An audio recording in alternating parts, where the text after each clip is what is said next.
Tripura Phil Sitham Assembly ni Paitak Salo Gebangma ST Backlog Buksa Postro Supungnani Tai Mata Tripurashuri Open University wa ST-HC Reservation Chalo Khanyani Khorang Tisaka Emily Bishusit Kolor Bokhorang Tisama Thani Tebo Shaka TMC wa Gebangma Kisekere ni Bishitoi Shabuk Tlang Tongo Tai Shabuk Tlang Pro Advertisement of Bahino Zaike Nangman Bororong Thani Shoguya Bo Habangno Dakti Musasuk ya prikarak nahana bagai khorang tisaka.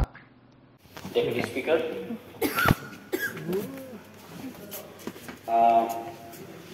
আজকে আমরা পেয়েছি যে private member resolution mister Shailendra Chandranath কর্তৃক আনিত রাজ্যের তীব্র বেকার সমস্যা নিরসনে রাজ্য সরকার অবিলম্বে সমস্ত দপ্তরের শূন্যপদ পূরণ করার ব্যবস্থা গ্রহণ করুন। অ্যাকচুয়ালি সবাই তো বলেছেন, কেউ বলেছেন ওরা করেনি, তা বলে আমরাও করবো না, সেই আনসারে দিতে সেরকম জানি না, কিন্তু অ্যাকচুয়ালি বেকার সমস্যা তো আগেও আসে এখনো আসে, কিন্তু যেহেতু কম আমি বেশি বলবো না, বেশি দীর্ঘায়িত করবো না। যে ত্রিপুরা রাজ্যের বর্তমান যে প্রধান সমস্যার মধ্যে বেকার সমস্যা হচ্ছে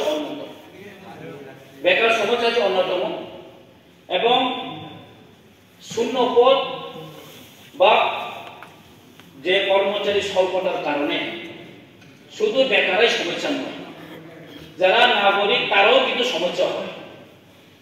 কিভাবে বুঝেন? আমরা নর্মালি আমরা গরমের সময় যদি বিদ্যুৎ চলে যায় তখন আমরা বিদ্যুৎ অফিসে ইলেকট্রিক অফিস যখন বিদ্যুৎ অফিসে যখন ফোন করি, দাদা আমাদের কাছে তো ম্যান পাওয়ার নেই, তখন আমরা কি করব? ম্যান পাওয়ার যদি থাকে না, কর্মচারী স্বল্পতা তো সেখানেই দেখা যায়, তখন তো শুধু ওই বেকার সমস্যা করে না, সমস্যা আমরাও করে। যখন আমরা গ্রামে গঞ্জে গেলে দেখা যায় যে স্পেশালি বলতে গেলে এডিসি এরিয়াতে এখন এডুকেশন ডিপার্টমেন্টে স্কুলে শুধু এডিসি দ্বারা পরিচালিত নয়, যারা স্টেট গভর্নমেন্টের যে স্কুলগুলোতেও কিন্তু অনেক শিক্ষক স্বল্পতা রয়েছে, যে 1 নম্বর 10,323 যাওয়ার কারণে সেই যে অসুবিধাটা আরো দেখা যাচ্ছে, এটা বাস্তব। সেখানে আমরা পজিটিভলি আমার অনুরোধ থাকবো যে সব ডিপার্টমেন্টের যে শূন্য পদ যতগুলো আছে অবিলম্বে যদি মনে করো যথাসম্ভব আমরা যদি পূরণ করতে পারলে আমাদের সবাই উপকৃত হবে। বেকারদেরও কিছু হলেও না হলে তাদের অর্থনৈতিক সঙ্গে জড়িত আছে, আমাদের শিক্ষিত বেকাররা অনেক কম্পিটিশনে যাচ্ছে, তাদের কিছু উপকৃত হবে। আমি বলছি না শূন্য পদ পূরণ করলেই যে রাজ্যে বেকার সমস্যার সমাধান হয়ে যাবে, এটা আমি বলছি। কারণ আমি কিছু তাকে একটা কথা বলতে চাই, আপনি ওনাদেরকে ধন্যবাদ জানানোর দরকার। ওরা ওদের টাইমে যদি আপনি সরকারি চাকরি পেয়ে গেলেন, আপনি আজকে এখানে হতো না হইলে, তার জন্য আপনি মনে করো তাদেরকে একটু ঠিক বলেন। তো তার জন্য সহ্য করতে হচ্ছে, সেটাও লাগছে। আমিও একজন আপনার মতো নই, আমিও সেই জায়গাতেই আছে। আমিও তখনই গ্রাজুয়েশন করেছে, মাস্টার ডিগ্রি করেছে, পিজি যখন অ্যাপ্লাই করেছিলাম, বাকি সবাই আমার জুনিয়ররা চাকরি পেয়ে গেছে, কিন্তু আমি একজন আমার এরিয়াতে যে একটু সিরিয়ালে আছে, গ্রাজুয়েশন করার পরে মাস্টার ডিগ্রিও করা আছে, কিন্তু আমার চাকরি হলো না। তো আমি ধন্যবাদ জানাই খুশি হই যে আমি সরকারি চাকরি হয়ে গেলেন, আমি আজকে এখানে হতেন না। তো থ্যাংক ইউ, আমি তাদেরকে খারাপ বলছি না। তবু আমি জাস্ট একটা কথা বলতে চাই, সেখানের মধ্যে এখন বহু বছর ধরে যে এখন ব্যাকলগ পোস্ট অনেক আছে, যে এসটি এসসি এসটি, আমি আমার কাছে তথ্য আছে প্রায় প্রত্যেকটা না হলেও ম্যাক্সিমাম ডিপার্টমেন্ট থেকে থেকে আমার কাছে আছে এসসি এবং এসটি প্রায় নিয়ার এবং 10,000 ব্যাকলগ পোস্ট। আমি অনুরোধ করবো রাজ্যের সরকারকে যে এই ব্যাকলগ পোস্টকে অতি সত্বর স্পেশাল ড্রাইভে এটা রিক্রুট করা হোক, যা কর্ণাটকে হাইকোর্টের মাধ্যমে এটা অর্ডার করা হয়েছে। কর্ণাটক গভর্নমেন্ট তা কিন্তু করতে যাচ্ছে স্পেশাল ড্রাইভের মাধ্যমে, যে আমাদের ব্যাকলগ পোস্টটা করা হোক। সেখানে আমি একটা কথা, আমি আজকে কলিং অ্যাটেন্ডেন্ট একটা সুযোগ পেয়েছিলাম, আমার খুব ইচ্ছা ছিল কিন্তু আমি এটা পেলাম না। তবু আমি একটু এটার মধ্যে আছে, যেটা গতকালকে আমরা অ্যামেন্ডমেন্ট আনিয়েছিল, যে মাটা ত্রিপুরেশ্বরী যে ইউনিভার্সিটি এবং আর কি কিনা আসলে কয়েকদিনের মধ্যে আমরা পেয়েছি, যেটা ইউনিভার্সিটি খোলার কথা। এখানে কিন্তু আমরা পাইনি যে এসটি এসসি রিজার্ভেশন থাকবো কিনা, কিন্তু ওইখানের মধ্যে যদি আমাদের প্রাইভেট সেক্টর হোক বা গভর্নমেন্ট সেক্টর হোক বা গভর্নমেন্ট চালিত কোন সোসাইটি হোক, সেখানে কিন্তু এসটি এসসি রিজার্ভেশন যে পলিসির মধ্যে এটা কিন্তু থাকা দরকার। তাকে আমরা কিছু যদি এসটি এসসি যদি মেনটেন করতে হলে, আমি জাস্ট গত 2 বছর ধরে রাজ্যের ত্রিপুরা মেডিকেল কলেজের জন্য আমি কুইশন সাবমিট করেছিলাম, কিন্তু আজকে পেলাম না, আমি কুইশনটা আনসার এখনো পাইনি।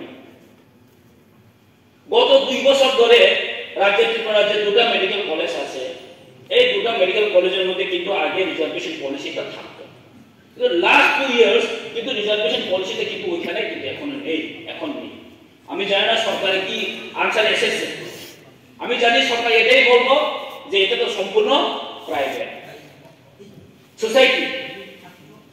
ওইখানে কিন্তু আমরা জানি যে ত্রিপুরা মেডিকেল কলেজ কিন্তু এখনো কিন্তু গভর্নমেন্ট রান বাই সোসাইটি। কেন বলছি? ত্রিপুরা মেডিকেল কলেজে যে জায়গা আছে এখনো কিন্তু ত্রিপুরা সরকারের এটা স্বাস্থ্য দপ্তরের মেডিকেল কলেজ আছে। এই 2টা মেডিকেল কলেজের মধ্যে কিন্তু আগে রিজার্ভেশন পলিসিটা থাকতো, কিন্তু লাস্ট 2 ইয়ার্স কিন্তু রিজার্ভেশন পলিসিটা কিন্তু ওইখানে কিন্তু এখন নেই। আমি জানি না সরকারের কি আনসার এসেছে, আমি জানি সরকার এটাই বলবো যে এটা তো সম্পূর্ণ প্রাইভেট সোসাইটি। ওইখানে কিন্তু আমরা জানি যে ত্রিপুরা মেডিকেল কলেজ কিন্তু এখনো কিন্তু গভর্নমেন্ট রান বাই সোসাইটি। কেন বলছি? ত্রিপুরা মেডিকেল কলেজে যে জায়গা আছে এখনো কিন্তু ত্রিপুরা সরকারের এটা স্বাস্থ্য দপ্তরের কাছে এখনো কিন্তু ল্যান্ড আছে। সরকারের রিপ্রেজেন্টেটিভ গভর্নমেন্ট যে অফিস আছে কিন্তু ত্রিপুরা মেডিকেল কলেজের বডিতে, যে গভর্নিং বডিতে কিন্তু আছে। তার সত্ত্বেও এখানে কেন 90% যে অ্যাসেট সরকারের, ত্রিপুরা মেডিকেল কলেজের 90% যে অ্যাসেট কিন্তু সরকারের, তো সেখানে কেন এসটি রিজার্ভেশন থাকবে না? সেখানে কেন এসটি রিজার্ভেশন থাকবে না? রিক্রুটমেন্টের ক্ষেত্রে, এটা নিয়োগ প্রক্রিয়ার ক্ষেত্রে বলছি আমি। তাহলে রাজ্যের উপজাতিরা কেন নার্সিং করার পরও গভর্নমেন্ট চালিত এই সোসাইটি কেন আমরা এসটি রিজার্ভেশন পাবে না? টিএমসিতে সম্পূর্ণ অনিয়ম চলছে এখন, রিক্রুটমেন্ট পুরো সম্পূর্ণ অনিয়ম, কোনো অ্যাডভার্টাইজমেন্ট ছাড়া চাকরি নেওয়া যাচ্ছে, অ্যাডভার্টাইজমেন্ট ছাড়া চাকরি নেওয়া হচ্ছে। তো ওইখানে কিভাবে আমরা এক্সপেক্ট করতে পারি যে এসটি এসসি রিজার্ভেশন থাকবে? আমার কাছে তথ্য আছে, লাস্ট গত 1-1.5 মাস ধরে অনেক বিভিন্ন হয়ে গেছে, যেটা কমিউনিটি মেডিসিন আছে, তোমার কি আছে টিচারের ডিপার্টমেন্ট আছে, কিন্তু কোনো এখানে অ্যাডভার্টাইজমেন্ট ছাড়াই কিন্তু চাকরি নেওয়া হচ্ছে। তো তার সত্ত্বেও আমরা কিন্তু কিভাবে এক্সপেক্ট করতে পারে আগামী দিনে যে নতুন ইউনিভার্সিটি আসার পর যে রাজ্য সরকার ওখানে যে হস্তক্ষেপ, ওখানে গতকালকে আমাদের মাননীয় মুখ্যমন্ত্রী বলেছেন যদি এরকম পরিস্থিতি আসে তাহলে আমরা কিন্তু স্টেট গভর্নমেন্ট ইন্টারভেন্স করতে পারে। কিন্তু আমি আজকে দেখলাম যে টিএমসির মতো ত্রিপুরা মেডিকেল কলেজ গভর্নমেন্ট পরিচালিত এই সোসাইটির মধ্যে, সোসাইটির পাশেও কিন্তু আমাদের রাজ্য সরকার ইন্টারনেট যদি না থাকে তাহলে আগামী দিনে এরকম ইউনিভার্সিটি আসার করুক, কলেজ আসার করুক, রাজ্যের শিক্ষিত বেকাররা ঠিকভাবে সুযোগ সুবিধা পাবে কিভাবে আশা করতে পারেন বলুন আপনি। তো তার জন্য আমি আর কিছু বেশি বলবো না, বলা তো অনেক কিছু আছে, লিখেও এনেছিলাম, যে টাইম তো আরো বেশি থাকবেও না।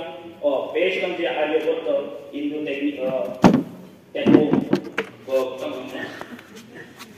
ইউনিভার্সিটি এসেছে।